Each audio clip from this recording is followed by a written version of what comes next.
COLLECT collect කියලා කියන්නේ එකතු කරනවා. මේක verb එකතු කරනවා. ක්‍රියාව verb එක. මම මේ collect කියන verb එකට එකතු කරනවා ing collecting. දැන් පුතේ මේකේ තේරුම එකතු කිරීම. දැකලා නේද? verb එකට ing එකතු කරලා මට ඒ verb එක noun එකක් කරන්න පුළුවන්. collect එකතු කරනවා. මම මේ verb එකට ing එකතු කළා collecting. එතකොට තේරුම එකතු කිරීම. එනම් verb එකට ing එකතු කළා ඒක මට noun එකක් කරන්න පුළුවන්. verb එකක් noun එකක් කරපු නිසා මේකට අපි කියනවා verbal noun එකක් කියලා. verbal noun verb එකකින් හැදුණු නාමපදය. වෙන වචනයකින් ලොකු වචනයකින් කියනවා නම් අපි gerund එකක් කියලා කියනවා. verbal noun එකක් එකතු කිරීම. එහෙනම් බලන්න play කියන්නේ සෙල්ලම් කරනවා. අන්න playing සෙල්ලම් කිරීම. write කියන්නේ ලියනවා. writing ලිවීම. දැකගන්න. collecting එකතු කිරීම මට පුළුවන් collecting stamps කියලා කියන්න. STAMPS අන්න මුද්දර එකතු කිරීම. දැකගන්න. collecting stamps මුද්දර එකතු කිරීම. playing කියන්නේ සෙල්ලම් කරනවා. playing කිව්වොත් සෙල්ලම් කිරීමනේ. playing cricket CRICKET cricket ක්‍රීඩා කිරීම. දැකගන්න. cricket ක්‍රීඩා කිරීම. write කියන්නේ ලියනවා. writing කිව්වොත් ලිවීමනේ. writing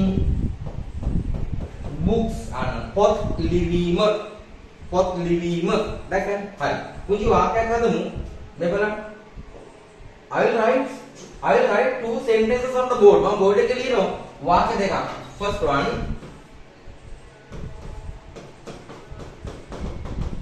collecting stamps මුද්දර එකතු කිරීම. collecting stamps is my hobby.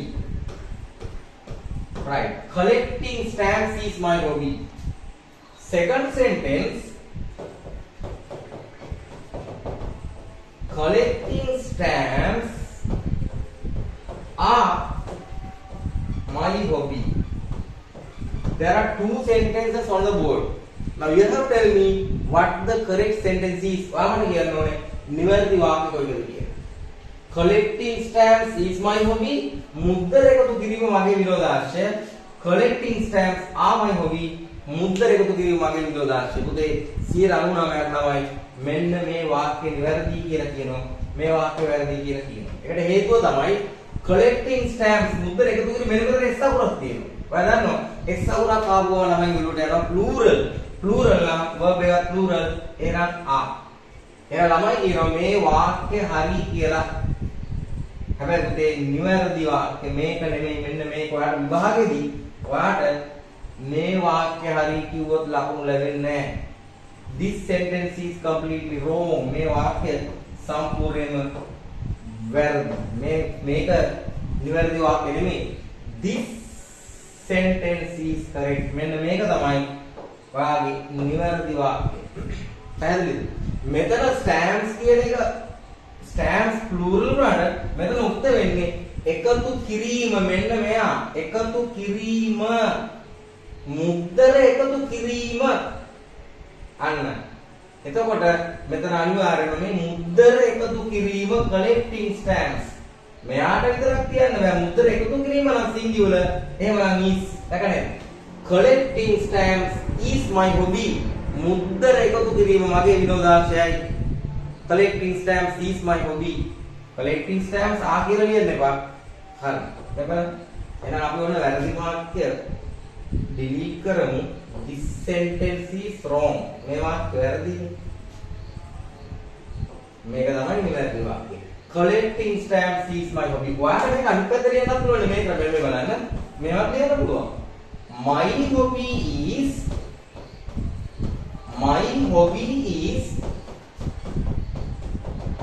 collecting stamps. STAMPS, right? My hobby is collecting stamps. This sentence is also correct. මේ වාක්‍යය හරිනේ. එතකොට මගේ විනෝදාංශය මුද්දර එකතු කිරීමයි දෙපැත්තම හරිනේ. collecting stamps is my hobby. මුද්දර එකතු කිරීම මගේ විනෝදාංශය correct. My hobby is collecting stamps. එතකොට මගේ විනෝදාංශය මුද්දර එකතු කිරීම